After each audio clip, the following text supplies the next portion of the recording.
नमस्कार बंधुरा आरोही किचेने आपनादेर सबाइके स्वागत जानाई। आज के आमार रेसिपि तालेर चषी पिठे।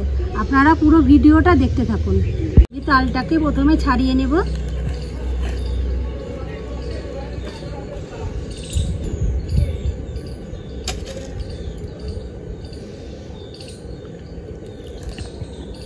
तालटा कि सुंदर रंग।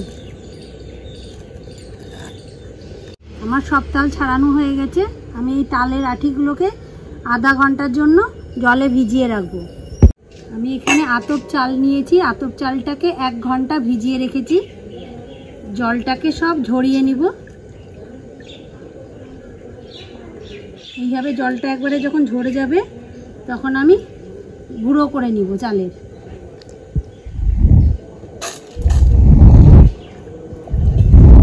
পুরো সব জলটা ছেঁকে যাবে। তারপরে আমি চালটাকে খুব ভালো করে ঝরিয়ে নিয়েছি। এবার অল্প অল্প করে মিক্সিতে দিয়ে আমি গুঁড়ো করে নিয়ে আসছি।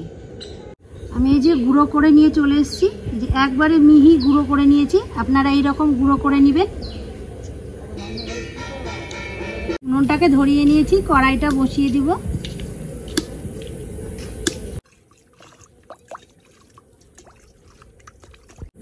জলটাকে খুব ভালোভাবে গরম করে নেব। চালের গুঁড়োটা ভিজা ভিজা আছে। আমি এইভাবে নিয়ে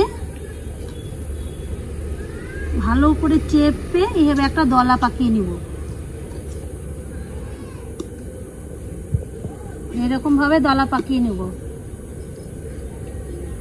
এরকম করে সব দলাগুলো পাকিয়ে নিব।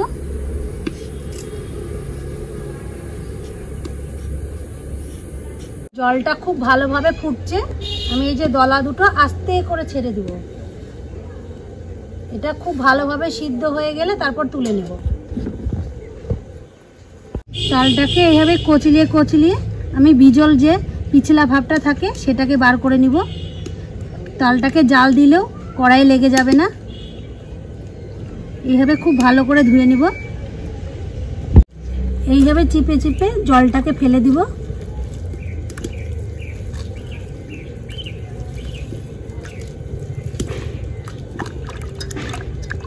এরকম একটা ঘষুনি নিয়েছি।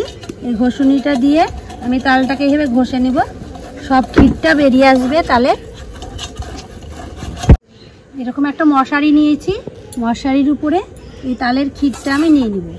দিয়ে তালের ক্ষীরটাকে ছেঁকে নেব যাতে একটু আঁশ না থাকে তালের।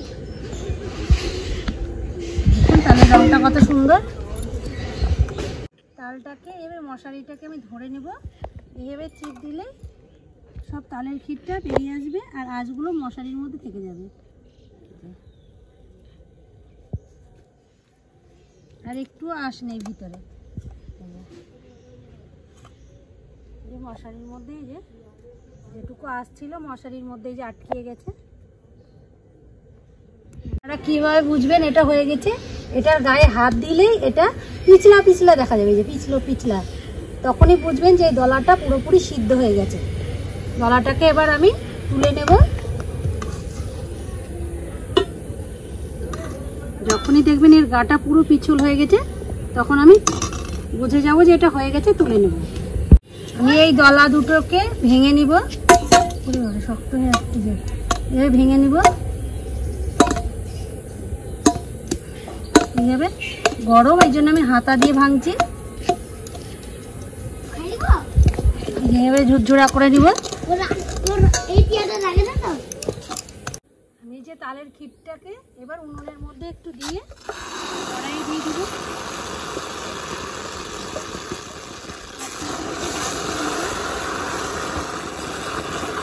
আমি এটা খুব বেশিক্ষণ জাল দিব না, 3 থেকে 4 মিনিট জাল দিব, দিয়ে নামিয়ে নিব।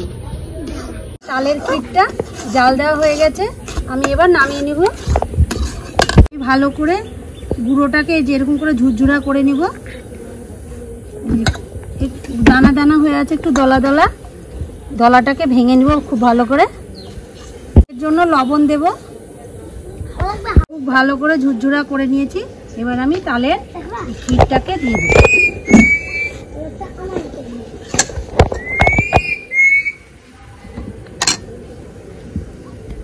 আস্তে আস্তে মেখে নিব।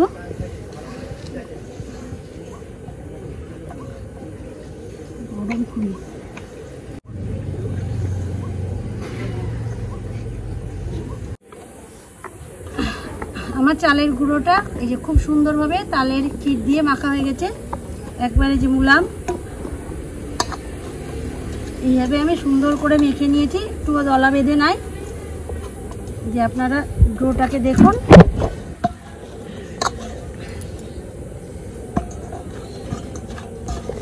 এই যে ডোটা আমার দেখুন কত সুন্দর হয়েছে, একবারে টাইট। এটা দিয়ে চষি বানালে খুবই সুন্দর হবে। প্রথমে ডোটাকে আমি এইভাবে লম্বা একটু করে নিব, তারপর ছোট ছোট গুলি করে নিব।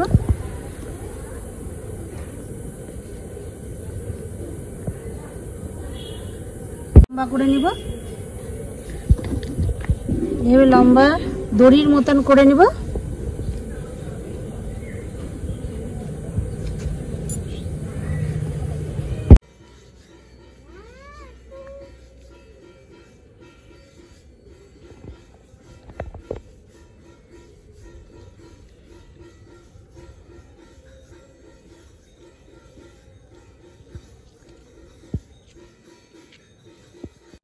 আমি এখানে 2 কেজি দুধ নিয়েছি, দুধটা কড়াইয়ের মধ্যে দিয়ে দিব, ভালো করে জাল করে নেব।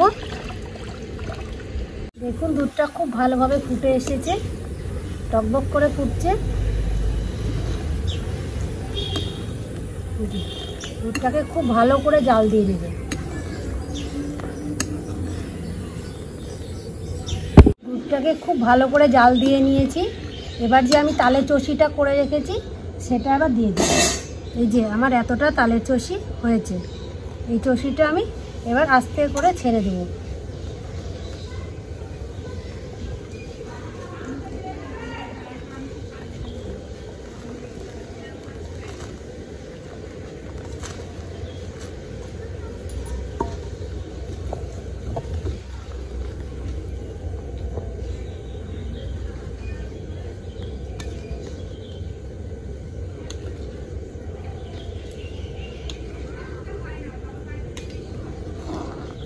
আস্তে করে হালকা করে নাড়া দিয়ে নিব, যাতে দলা না বেঁধে।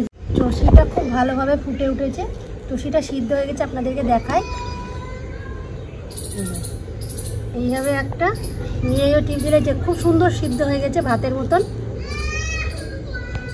এর মধ্যে আমি চিনিটা দিয়ে দিব, আপনারা আপনাদের মিষ্টি পছন্দ মতো দিতে পারেন। চষিটিকে একটু মিষ্টি করব।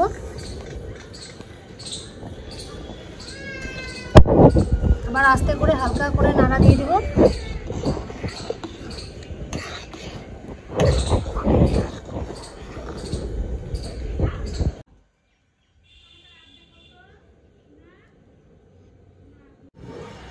দেখুন আমার তালের চষিটা কত সুন্দর হয়েছে দেখতে, একবারে হলুদ হলুদ দুধের মধ্যে, সাদা দুধের মধ্যে একবারে হলুদ, ভালো লাগছে। বেশি আর গাঢ় করব না, এটা ঠান্ডা হলে একটু গাঢ় হয়ে যাবে। আমি এবার নামিয়ে দেব। আমি আপনাদেরকে একটু চষি খেয়ে দেখাই। চষিটা দেখুন কত সুন্দর লাগছে, সাদার মধ্যে হলুদ হলুদ।